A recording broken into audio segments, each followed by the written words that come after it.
We're going through these doors into the grand kitchen.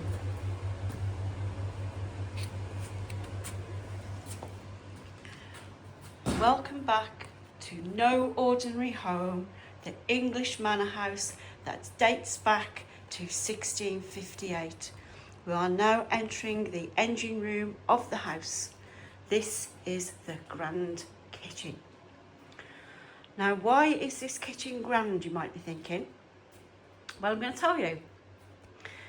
This kitchen is grand because it was an expensive kitchen.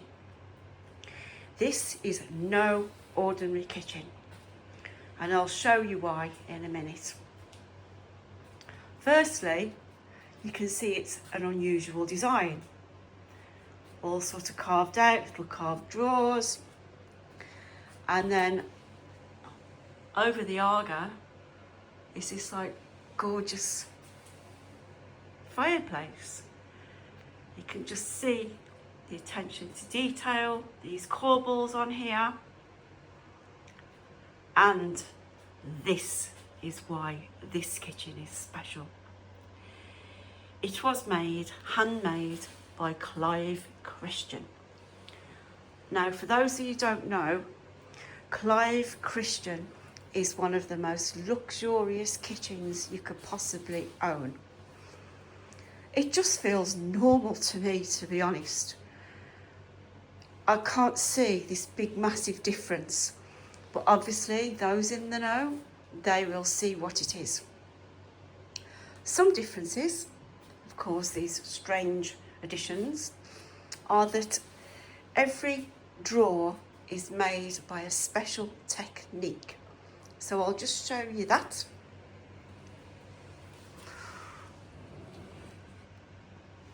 If you can see the mitering, how that's been done, or whatever you call it, I don't know. And then every single drawer is signed Clive Christian. So that's how we know it's a genuine kitchen. Everything is designed, hand built. I'll just show you in here. These are spice drawers, I think. Let's come out.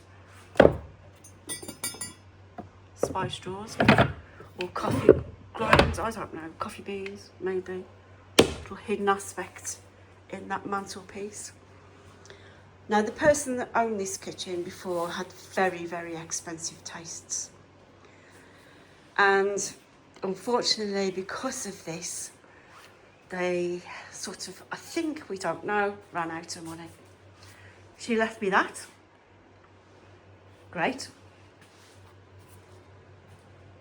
And she left us that as well. Apparently, a rather expensive coffee machine that we've never used. So how much was this kitchen? Well, I'd hate to guess, but it's going to be more than 100,000. And personally, I don't know why. Maybe it's the profile, how long it takes to make. Each and every knob is like a little, it's got a little sign on it, the Clive Christian sign. So if you can shine a torch on that a bit. There. Now, I had a big problem with this kitchen, and I'll tell you about it. Firstly, the unusual thing about this kitchen is that it is handmade and hand painted. So last year I decided, it could really do with a freshen up. So I contacted a local company, told them I'd got a hand painted expensive kitchen, come and have a look. Is this a task you could take on? Explained again, are you sure? Have you got qualifications in painting and decorating? Yes was the answer to that. So I pretty much left them to it, bolted the doors, and they got on with painting the kitchen, and I just left them to it for a week and focused on using my other kitchen at the other side of the house. Anyway, lo and behold, sorry about the mud, it's still in the state, it was finished. And the first thing I noticed was there's no sheen. I thought, well, where's the sheen gone? And they told me the paint to buy. But then even worse, look at that mess. Can you see what they've done? There's a profile that goes all the way around. Look at this. And because it's not sheeny, every speck of dust and dirt shows. So I thought, I don't believe it. They've gone all over the hinges. I couldn't believe it. I thought, oh no, what a mess. Totally ruined my kitchen. Well, it was the time of year I just simply couldn't have it done again. I thought it's just going to have to wait till the new year, which is this year. And the £3,000 I paid them, they'd have to pay me back. Because I just didn't trust them. They paid for all this paint and they just made a total botch of the kitchen. So now what's got to happen is it's all got to be taken out and go to a factory down in Devon somewhere, and we'll pan paint it again. So that's going to cost me in the region of about £5,000. But still, one of them. The other interesting thing about this kitchen is this. Now, this room is either the warmest in the house or the coldest in the house, depending on where you are with the Argo. When we moved in, there was a big space there. She'd taken it with her. I didn't think too much at the time, and I just got a small cooker, put it there, we carried on, because there was so much work to do. Then it came the time when we needed to replace this little cooker and get an Argo in. Now, this is no ordinary oven. No, it runs on oil. No gas here. It runs on oil. And we had to also find an oil Argo. We went to the local merchant, and you know, I couldn't believe it. I said, well, how much is this cooker? He said, well, it's £10,000. I said, £10,000? Where am I going to get that from? I thought, how can I possibly spend £10,000 on an oven? I thought, that's just ridiculous.